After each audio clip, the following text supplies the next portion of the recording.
औज़ुबिल्लाहिमिनश्शैतानिर्रजीम बिस्मिल्लाहिर्रहमानिर्रहीम। ख़वातीन हज़रात अस्सलामु अलैकुम रहमतुल्लाहि व बरकातुहू। दुआ करता हूँ मेरे मुसलमान बहन भाई दुनिया के किसी भी कोने में हों, खैर व अफ़ियत से हों। दुआ के लिए जब भी हाथ उठाएं मुझे अपनी दुआओं में ज़रूर याद रखा करें। वीडियो शुरू करने से पहले आप सबसे गुजारिश करूँगा कि हाथ उठाकर अल्लाह के सामने इस्तग़फ़ार करें, अपनी गलतियों गुनाहों की माफ़ी मांगें और अल्लाह के सामने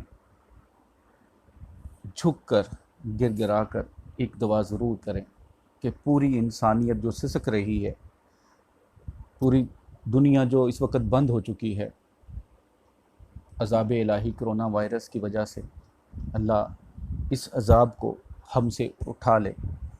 यूट्यूब पर बहुत सारी चीज़ें गर्दिश कर रही होती हैं कि जैसे ये किसी मुल्क का काम है या किसी 5G की वजह से बना है सब कुछ, जो भी हो, लेकिन अगर देखा जाए तो बेसिकली ये अज़ाब ही है।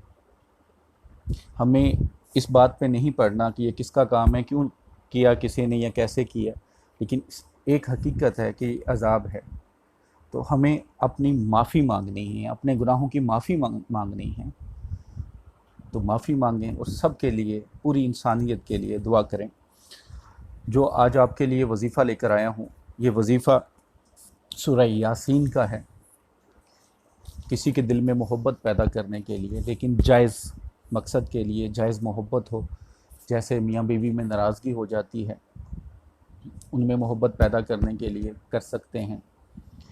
बहन भाइयों में नाराज़गी हो जाती है, इसी तरह आप किसी से निकाह करना चाहते हैं, मंगनी हो जाती है, तो कोई गलतफहमियाँ पैदा हो जाती हैं, लड़ाई झगड़े हो जाते हैं। उसको ख़त्म करने के लिए जिधर आप जॉब कर रहे हैं, नौकरी कर रहे हैं, वहाँ पे अगर आपका बॉस या जो आपके ऑफिसर हैं उनके दरमियान कोई गलतफहमी पैदा हो चुकी है, वो आपसे नफ़रत करते हैं या आपकी बार बार बातों पे डांट डपट होती है, काम पसंद नहीं आ रहा, आप काम अच्छा करने के बावजूद आगे नहीं निकल रहे, तो किसी के दिल में अपनी मोहब्बत पैदा करने के लिए, इज़्ज़त पैदा करने के लिए ये अमल बहुत ही मुजरब है। हो सकता है बहुत सारे लोगों ने ये पहले भी सुना होगा, लेकिन जो आपकी ज़ुबान की तसीर है, जो आपके दिल का आलम है, यही सब कुछ है। और जो आपका कामिल यकीन है, यही सब कुछ होगा। जितनी दिलजोई से पढ़ें, ऐसे पढ़ें कि जैसे आप पूरी दुनिया के हर ख्याल को अपने दिल से निकालें, दिमाग से निकालें, और ऐसे पढ़ें कि जैसे अल्लाह के हजूर बैठे हैं और अल्लाह आपकी हर बात सुन रहा है। इतनी दिलजोई से पढ़ा करें कि आपका दिल गवाही दे कि ये मैं काम कर रहा हूँ। तो यकीन करें कि इंशाअल्लाह ताला उसका फ़ायदा बहुत ज़्यादा होता है, बहुत जल्दी हो जाता है। लेकिन अगर आप पढ़ रहे हैं, दिमाग पढ़, आप आंखें आपकी कुरान पाक पर हैं, वजीफ़ा कर रहे हैं, दिमाग आपका कहीं घूम रहा है, सोच आप कुछ रहे हैं, कहीं ना कहीं हवस है, लालच है, तो फिर उसका क्या बनना है? कुछ भी नहीं। बस याद रखें कि अल्लाह बड़ा गफूर और रहीम है। कभी भी ना उम्मीद ना हो, कभी भी ना उम्मीद ना हो, क्योंकि ना उम्मीदी बहुत बड़ा गुनाह है। तो एक तो इस गुनाह से बचें, और अल्लाह फरमाता है कि मेरी रहमत से कभी ना उम्मीद ना हो। तो कभी ना उम्मीद ना हो, इंशाअल्लाह ताला। बस एक दुआ ज़रूर हमेशा करते रहें कि जो आपके हक़ में बेहतर है वो हो जाए। ये जो अमल है, ये सिर्फ़ 7 दिन का अमल है, सिर्फ़ 7 दिन का। आप आज से शुरू कर लें, कल से शुरू कर लें, लेकिन बस एक बात का ख्याल रखें, अगर मगरिब से पहले शुरू किया है तो फिर डेली मगरिब से पहले ही करेंगे। दिन में किसी भी टाइम करें, बेहतरीन इसका टाइम नमाज फ़जर के बाद या नमाज इशा के बाद है। तो अगर नमाज फ़जर के बाद शुरू करें तो फिर 7 दिन नमाज फ़जर के बाद ही करें। अगर इशा के बाद शुरू करें तो फिर 7 दिन नमाज इशा के बाद ही करें। अगर मगरिब से पहले करना है तो फिर मगरिब से पहले, और अगर मगरिब के बाद किया है तो फिर डेली मगरिब के बाद, क्योंकि मगरिब के बाद इस्लामी डेट चेंज हो जाती है। ऐसा ना हो कि आपका एक दिन ऐसे ज़ाया हो जाए, एक दिन आपने दिन में पढ़ लिया, दूसरे दिन मगरिब के बाद पढ़ा, तो वो एक दिन का नागा हो जाएगा। नागे की गुंजाइश नहीं। अगर नागा हो जाता है, चाहे वो औरत है चाहे वो मर्द है, तो वो अमल आपको दोबारा 7 दिन शुरू करना पड़ेगा, 7 दिन से दोबारा करना पड़ेगा। अमल आपको बता देता हूँ। अमल बताने से पहले जो इस अमल की रूहानी इजाज़त चाहते हैं, इस चैनल पर नए हैं, चैनल को सब्सक्राइब करें, घंटी वाले आइकन को प्रेस कर दें। रूहानी इजाज़त है आपको, सिर्फ जायज़ मकसद के लिए। जो सब्सक्राइबर हैं उनको ऑलरेडी रूहानी इजाज़त है। कमेंट्स बॉक्स में रूहानी इजाज़त लेने की ज़रूरत नहीं है, व्हाट्सएप पर रूहानी इजाज़त लेने की ज़रूरत नहीं है। कुरान पाक खोलें, सूरह यासीन सबको पता है, एक अलहदा बुक भी मिल जाती है सूरह यासीन की खाली, चाहे उधर से पढ़ें चाहे कुरान पाक से पढ़ें, आपकी मर्ज़ी है। कुरान पाक खोलें, पढ़ना शुरू करें सूरह यासीन में, तो आपको पता होगा सूरह यासीन में 7 मुबीन आती हैं, 7 मुबीन आती है। जैसा कि आप पढ़ना शुरू करें तो जब 12वीं आयत पे पहुंचेंगे आप, तो वहाँ पे एंड पे मुबीन आएगी। आपने करना ये है कि सबसे पहले जब सूरह यासीन पढ़नी शुरू करनी है, जब पहली मुबीन पे पहुंच जाएं, मुबीन तक पढ़ लिया आपने, आयत नंबर 12 तक पढ़ लिया, वहाँ रुक जाएं। रुकने के बाद जो मतलूब है उसका नाम लें, अगर मर्द है तो उसका नाम लेके साथ उसकी बिन नाम, साथ उसकी माँ का नाम बोलें, कि दुआ करें कि या अल्लाह फ़लाँ बिन फ़लाँ, अगर औरत है तो उसका बिनते लगा कर उसकी माँ का नाम बोल लें। अगर नाम माँ का नहीं पता तो हव्वा बोल लें, लेकिन कोशिश करें कि माँ का नाम पता हो। तो दुआ करें कि या अल्लाह इसके दिल में मेरे लिए बेपनाह मोहब्बत पैदा हो जाए। ये दुआ करने के बाद फिर सूरह यासीन शुरू से पढ़ना शुरू कर लें, फिर पढ़ते जाएं। तो दूसरी मुबीन जो आएगी वो 17 नंबर आयत पे होगी, 17 आयत पे पहुँचेंगे तो वहाँ मुबीन आ जाएगी।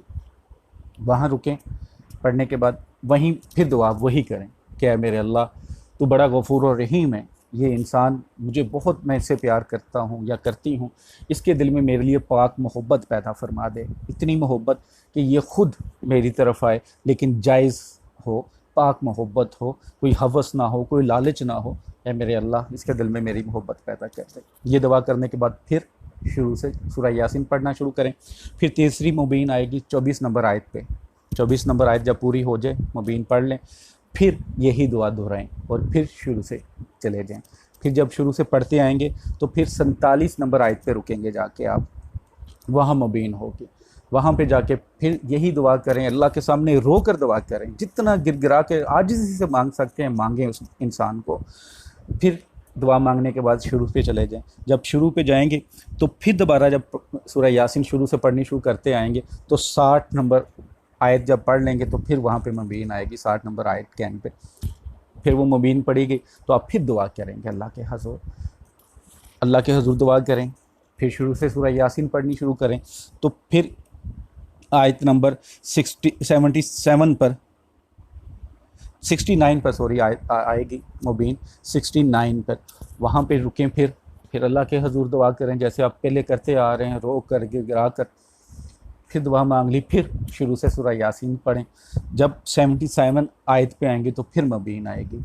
फिर अल्लाह के हज़ूर दुआ करें, गिरा कर रो कर दुआ करें, और उसके बाद फिर सूरह यासीन शुरू से करें और पूरी पढ़ लें। उसके बाद फिर दुआ कर लें, जितनी रो कर गिरा कर पढ़ सकते हैं पढ़ें। इस काम में आपके 30 से 40 मिनट लगेंगे, 45 मिनट जिसकी स्पीड स्लो है 50 मिनट लग जाएंगे। रो कर दुआ करें। जब आपने अमल शुरू करना है, एक तो आपने काबा शरीफ की तरफ मुँह करके बैठना है, जाए नमाज पर बैठना है, पाक साफ़ कपड़े खलवत में बैठें, चाहे कोई हैज़ वाली औरत या बच्चा ना आपके पास हो। अव्वल आखिर 11 बार दुरूशी पढ़ना है। और सबसे जो मेन चीज़ ये है कि जब आपने शुरू करना है उसके बाद आपने फ़ोन नहीं यूज़ करना, आपने किसी से बात नहीं करनी, किसी से इशारा नहीं करना। बेहतरीन चीज़ ये है कि आप अपने पास एक अगरबत्ती जला कर रखें, अच्छी कंपनी की, ज़रा अगरबत्ती जला कर रखें, पानी पास रख लें कि पानी का प्यास लगे तो वहीं बैठे बैठे पानी पी लें, क्योंकि पढ़ते वक्त गर्मी भी शुरू हो चुकी है, कभी बार प्यास लग जाती है तो आपको उठना ना पड़े या किसी से मांगना ना पड़े, पानी पास रख लें तो पानी को पी लें वहीं बैठे बैठे, यानी कि आपने उठना नहीं पड़ते वक्त। 7 दिन ये अमल कर लें, बहुत ही मुजर्रब, बहुत ही आजमूदा हुआ अमल है। आप आज से ही शुरू कर लें, कल से शुरू कर लें, जब आपका दिल करे शुरू कर लें, लेकिन जो मैंने तरीक़ाकार बताया इसी मुताबिक आप करें। इंशाअल्लाह ताला यकीन रखें कि जो भी आपका महबूब होगा, चाहे वो दुनिया के किसी भी कोने में होगा, इंशाअल्लाह ताला आपका दीवाना हो जाएगा, लेकिन सिर्फ पाक मोहब्बत के लिए। मैं फिर कह रहा हूँ, नाजायज़ अगर करना है तो फिर उसकी सज़ा के ज़िम्मेदार आप ख़ुद हैं। नाजायज़ करते हैं, दिलों के भेद तो अल्लाह जानता है, इंसान तो नहीं जानता, अल्लाह तो जानता है, लेकिन अल्लाह से तो आप झूठ नहीं बोल सकते, अल्लाह से तो कुछ छुपा नहीं सकते, इंसान तो छुपा सकते हैं। तो याद रखिएगा कि इस फिर गुनाह की सज़ा आपको मिलेगी, लेकिन पाक मोहब्बत के लिए करें, इंशाअल्लाह ताला ज़रूर कामयाबी होगी। मेरा व्हाट्सअप नंबर लिखा हुआ है नीचे 030245080115। कोई भी काम होता है लेकिन सिर्फ जायज़ मकसद के लिए काम हो, मसलन कोई नक्श बनवाना है या कोई अमल करवाना है तो रब्ता किया करें। वज़ाइफ ऑलरेडी मैंने यूट्यूब पर डाल दिए हुए हैं, ज़िंदगी के हर काम के लिए मैंने डाले हुए हैं, तो आप यूट्यूब से इजाज़त लेने की ज़रूरत नहीं, नेक मकसद के लिए पढ़ें। कोई भी अमल करते हैं 21 दिन से 41 दिन उसका करने के बाद इंतज़ार करें। टोटल 21 दिन कर लें या 41 दिन, अगर फ़र्क नहीं पड़ रहा तो नया वजीफ़ा कर लें, नया अमल कर लें। लेकिन ये नहीं कि एक तरफ आप ये कर रहे हैं, सुबह को शाम को कुछ और कर रहे हैं, दोपहर को कुछ और कर रहे हैं, अगले दिन कुछ और करना शुरू किया, उससे रुज्जत हो जाएगी, आपको ही नुकसान होगा। तो इन चीज़ों का ज़रा ख्याल किया करें, ज़रा हौसले से चलते हैं, इत्मीनान से चलते हैं। और मैं फिर कहता हूँ, मैं किसी काम की गारंटी के लिए कसम नहीं खाता, आपको कोई कसम नहीं दूंगा, कोई स्टाम्प लिख के नहीं दूंगा। काम अगर कोई करवाना होता है तो यकीन कामिल ही ज़रूरी है। सिर्फ एक बात की कसम, एक बात की गारंटी कि ईमानदारी से जो चीज़ें बना के दूंगा वो ईमानदारी से बना के दूंगा। बाकी मेरा अल्लाह जब कुन फरमाता है काम हो जाता है। दुआ में याद रखिए। वीडियो अच्छी लगती है तो ज़रूर शेयर कीजिएगा। अस्सलामु अलैकुम रहमतुल्लाहि व बरकातुहू।